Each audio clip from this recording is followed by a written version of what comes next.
Assalamualaikum warahmatullahi wabarakatuh. Shalom, Om Swastiastu, Namo Buddhaya, Salam Kebajikan. Perkenalkan, kami dari kelompok 9, kami akan memaparkan hasil diskusi kami terkait program pintu tol otomatis. Baik, sebelumnya untuk anggota kelompok kami yaitu ada Aji, ada Jeremia, lalu ada Nathaniel, ada saya Keisha, dan ada Michael. Oke, langsung masuk ke latar belakang. Indonesia sebagai negara dengan populasi yang besar dan terus bertumbuh membutuhkan infrastruktur yang memadai untuk menunjang mobilitas masyarakat dan mendukung pertumbuhan ekonomi. Salah satu infrastruktur krusial yang terus dikembangkan adalah jaringan jalan tol.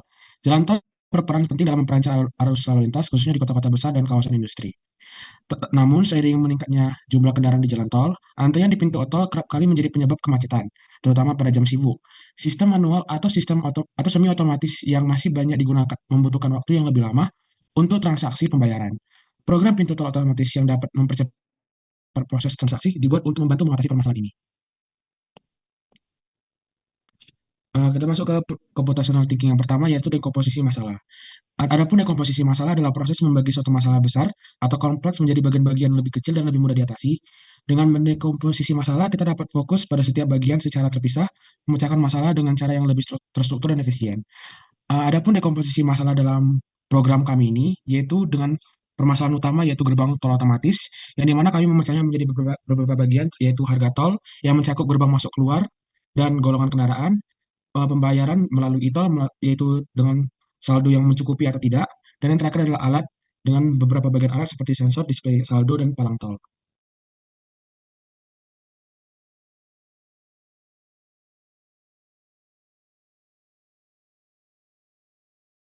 Penerapan computational thinking yang kedua ada pengenalan pola. Pada otomatisasi pintu gerbang tol melibatkan jarak antar tol masuk dan keluar golongan kendaraan. Jenis yang digunakan serta saldo e-money yang digunakan saat masuk pintu gerbang. Berikut ada beberapa penerapan pengenalan pola yang digunakan pada program ini. Pertama, pola tarif berdasarkan parameter tertentu, pola validasi input, pola pengecekan saldo, dan pola penyajian output. Selanjutnya ada abstraksi. Dalam pemrograman, abstraksi digunakan untuk menyederhanakan masalah, sehingga program yang dibuat menjadi lebih sederhana dan efisien. Dalam contoh kasus yang kami ambil, yaitu pintu tol otomatis, ada salah satu contoh yang dapat dimasukkan dalam abstraksi, yaitu alat.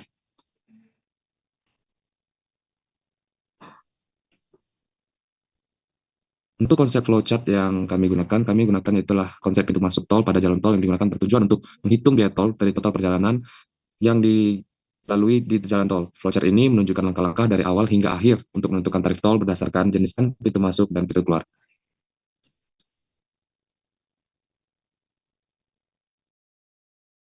Baik, selanjutnya itu yang ketiga, yaitu adalah algoritma yang berbentuk dalam flowchart. Nah, dalam program pintu tol otomatis terdapat beberapa proses yang harus dilalui.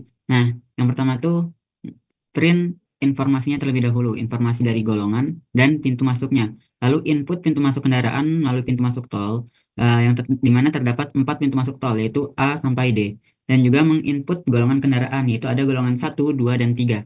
Setelah itu, proses berjalan dan menginput pintu keluar, yaitu pintu keluar tol, di mana pintu keluar tol juga terdapat 4, yaitu pintu A sampai dengan D. Lalu akhirnya output akan keluar, dengan output yang keluar adalah biaya total perjalanan kendaraan.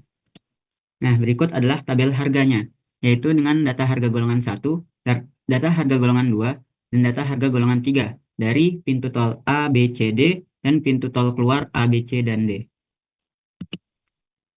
Berlanjut ke penjelasan program. Jadi di sini ini adalah coding yang telah kami buat dan juga saya akan menjelaskan bagaimana program ini berjalan. Yang pertama ada tarif tol array. Tarif tol array ini menggunakan fungsi array multidimensi yang berguna untuk menyimpan tarif tol yang telah ditentukan berdasarkan dua parameter, yaitu golongan dan juga kombinasi pintu masuk dan pintu keluar tol. Kemudian ada indeks golongan dan juga indeks pintu masuk dan pintu keluar. Nah, indeks golongan dan indeks pintu ini berfungsi untuk membantu program memetakan input yang dimasukkan oleh pengguna sehingga mengeluarkan output yang sesuai.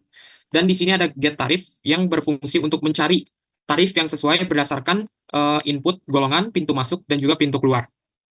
Kemudian ada fungsi perulangan while di sini yang berfungsi untuk mengecek validitas input yang dimasukkan oleh pengguna, sehingga jika input tidak sesuai, maka program akan meminta input ulang dan memberi keterangan bahwa input yang dimasukkan tidak valid. Kemudian ada fungsi percabangan yang digunakan di sini untuk mengecek apakah saldo yang diinput oleh pengguna mencukupi untuk melakukan pembayaran ataupun tidak. Sehingga di sini kondisinya adalah jika saldo melebihi tarif, maka pembayaran akan berhasil. Namun jika saldo kurang dari tarif, maka program akan meminta pengguna untuk mengisi saldo.